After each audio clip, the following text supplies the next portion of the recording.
Hello friends, நான் நவீன். நீங்கள் பார்த்துட்டு இருக்கிறது நவீன் எக்ஸ்பெரிமெண்ட். ஸோ இந்த வீடியோவில் என்ன பார்க்க போகிறோம்னு பார்த்தீங்கன்னா, தீப்பெட்டியை வச்சு எப்படி ஒரு ஸ்மோக் பாம் செய்கிறதுன்னு தான் இந்த வீடியோவில் பார்க்க போகிறோம். ஸோ வாங்க வீடியோக்குள்ளே போகலாம். ஃபஸ்ட்டு இந்த மாதிரி ஒரு தீப்பெட்டி எடுத்துக்கோங்க. தீப்பெட்டியை எடுத்துகிட்டு நமக்கு இந்த மருந்து பகுதி மட்டும்தான் தேவை. அதனால் இந்த மருந்து பகுதியை மட்டும் கட் பண்ணி எடுத்துப்போம்.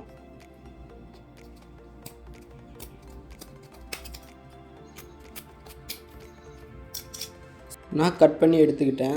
இதே மாதிரி நீங்களும் கட் பண்ணி எடுத்துக்கோங்க. கட் பண்ண இந்த மருந்து பகுதியை இந்த மாதிரி ஒரு வளையத்துக்குள்ளே விட்டு 2 சைடையும் ஒன்றா வச்சு ஒட்டிடுங்க. நான் ஒட்டி முடிச்சிட்டேன். இதே மாதிரி நீங்களும் ஒட்டிக்கோங்க. இது என்ன வளையன்னு பார்த்தீங்கன்னா, கீ செயின்லலாம் வரும்ல, அந்த வளையல் தான் இது. அந்த வளையத்தை தான் நான் யூஸ் பண்ணியிருக்கேன். நீங்களும் இதே மாதிரி வளையம் இருந்தால் அதை நீங்கள் யூஸ் பண்ணிக்கோங்க. இந்த மாதிரி 4 தீக்குச்சி எடுத்துக்கோங்க. 4 தீக்குச்சியை எடுத்துகிட்டு வளையத்தில் இருக்க தீப்பெட்டியோட மருந்து பகுதியில் மேலே 2 தீக்குச்சி, கீழே 2 தீக்குச்சி வச்சு கட்டிக்கோங்க, இல்லைனா ஒட்டிக்கோங்க. நான் ஒட்டில் நூலை வச்சு தான் இந்த மாதிரி கட்டியிருக்கேன். உங்களுக்கு எது ஈஸியாக இருக்கோ அதை நீங்கள் செஞ்சுக்கோங்க. ஸோ கட்டி முடித்ததுக்கப்புறம் தீப்பெட்டியில் உள்ளே இருக்க அந்த டப்பாவை எடுத்துகிட்டு டப்பாவோட மேல் சைடோ இல்லை கீழ் சைடோ 2 சைடில் ஏதாச்சும் ஒரு சைடில் சிசர் வச்சு கட் பண்ணிக்கோங்க. அதாவது இந்த மாதிரி கட் பண்ணிக்கோங்க.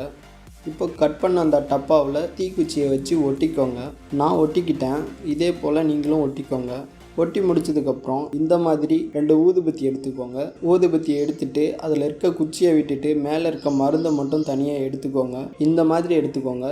எடுத்து அந்த மருந்தை ஓரமாக வச்சுடுங்க. அப்புறம் தீக்குச்சி எடுத்துக்கோங்க. தீக்குச்சியை எடுத்துகிட்டு மேலே இருக்க அந்த மருந்து பகுதியை மட்டும் தனியாக கட் பண்ணி எடுத்துக்கோங்க. நான் ஏன் இதுக்கு இந்த தீக்குச்சியும் முன்னாடி வேறு தீக்குச்சியும் யூஸ் பண்ணேன்னா, இந்த தீக்குச்சி அதுக்கு யூஸ் பண்ணால் உடஞ்சிடும். அதனால தான் நான் அதுக்கு அந்த தீக்குச்சியும் இதுக்கு இந்த தீக்குச்சியும் யூஸ் பண்ணுறேன். நான் தீக்குச்சியோட மருந்து பகுதியை தனியாக கட் பண்ணி எடுத்துக்கிட்டேன். இப்போ கட் பண்ண அந்த தீக்குச்சியோட மருந்து பகுதியை இந்த டப்பாவில் போட்டுக்கோங்க. அதே மாதிரி ஊதுபத்தியோட மருந்து பகுதியும் டப்பாவில் போட்டுக்கோங்க. இப்போ இந்த டப்பாவை தீப்பெட்டியில் போட்டுக்கோங்க.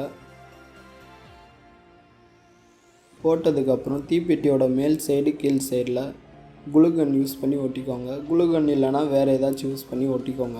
ஏன்னா தீப்பெட்டியில் இருக்க ரிங்கை பிடிச்சி இழுக்கும் போது தீப்பெட்டிக்குள்ளே இருக்க டப்பா வெளியே வராது. ஸோ அதனால தான் ஒட்டிக்கிறோம். அவ்வளோதான் ஃப்ரெண்ட்ஸ், ஸ்மோக் பம் ரெடி ஆயிடுச்சு.